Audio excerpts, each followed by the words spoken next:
Bienvenue à cette session d'information sur DBS Télévision. Les deux chefs de milice anti-Balaka centrafricains Alfred Yekatom et Patrice Edouard Gaïssona ont plaidé non coupables mardi à l'ouverture de leur procès à la Cour pénale internationale. Détenus à La Haye depuis janvier 2019 pour Gaïssona et novembre 2018 pour Yekatom, ils sont accusés de meurtre, viol, torture, transfert forcé de population et persécution commis en République centrafricaine entre 2013 et 2014. L'ouverture de leur procès était très attendue depuis que la CPI avait déterminé en décembre 2019 qu'il existait suffisamment de preuves à l'encontre des deux anciens chefs de milice anti-Balaka. Les audiences se poursuivent jusqu'à ce jeudi 18 février avec les déclarations liminaires du bureau du procureur et les déclarations des représentants légaux communs des victimes, suivies des déclarations initiales de la défense de Gaïssona.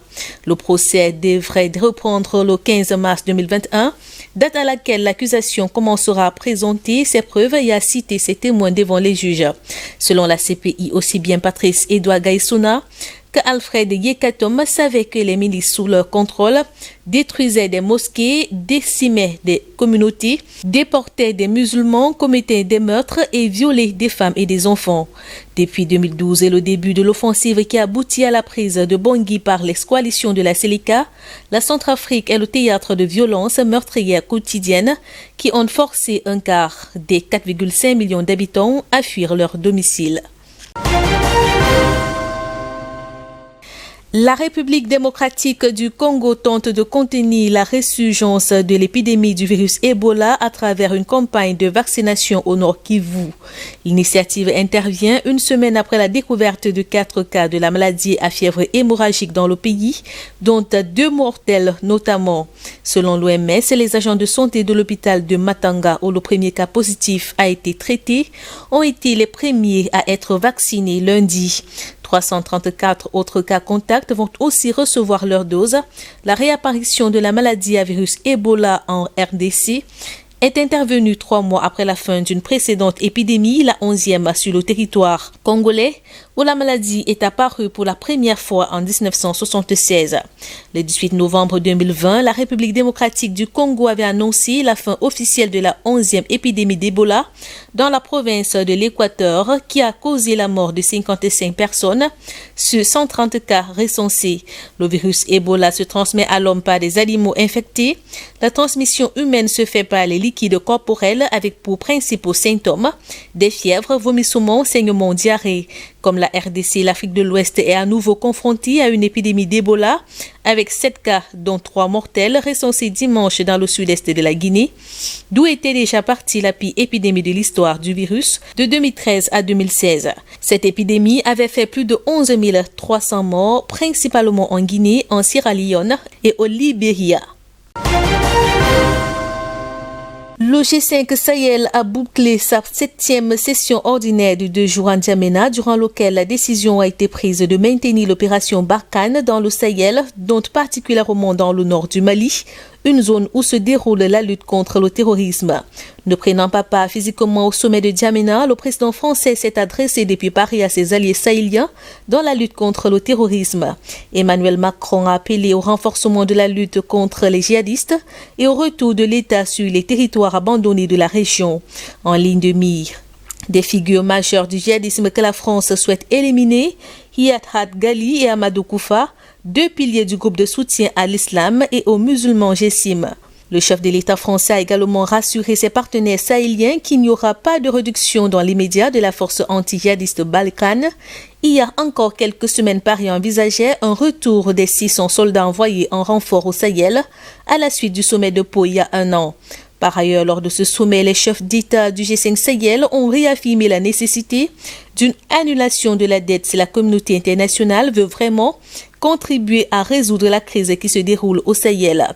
Pour le président nigérien Mahamadou Issoufou, ce plaidoyer pour la dette est lié aux questions de développement parce que, dit-il, les pays du G5 Sahel, en plus de la crise sécuritaire, ont eu à faire face à la crise sanitaire. Donc, le choc justifie qu'un effort extrêmement important soit fait en direction de l'allègement de la dette ou de son annulation pure et simple, surtout pour les pays faibles comme ceux du G5 Sahel. Législative en Côte d'Ivoire, 254 candidats du Rassemblement des oufettistes pour la démocratie et la paix ont été investis mardi à Abidjan pour les élections du 6 mars 2021. C'était en présence du président Ouattara, chef du parti. La formation politique au pouvoir présente des candidats dans 204 circonscriptions sur 205, soit 99,51%, représentant 254 candidats RHDP sur 255 sièges à pouvoir. Déjà majoritaire à l'Assemblée nationale, le chef de l'État ivoirien a laissé entendre qu'il comptait sur ses candidats pour renforcer la majorité du RHDP. Le président Alassane Ouattara est également revenu sur le dialogue politique et les gestes d'apaisement consentis après la période de tension politique de 2020. Il a cité notamment la libération conditionnelle de certains leaders de l'opposition accusés d'être impliqués dans les violences électorales. Pour ces échéances à venir, le RHDP met en ordre de bataille la plupart de ses barons et ministres. Le parti présidentiel qui aligne des candidats dans chacune des circonscriptions fait face à une opposition bien décidée à lui ravir la majorité.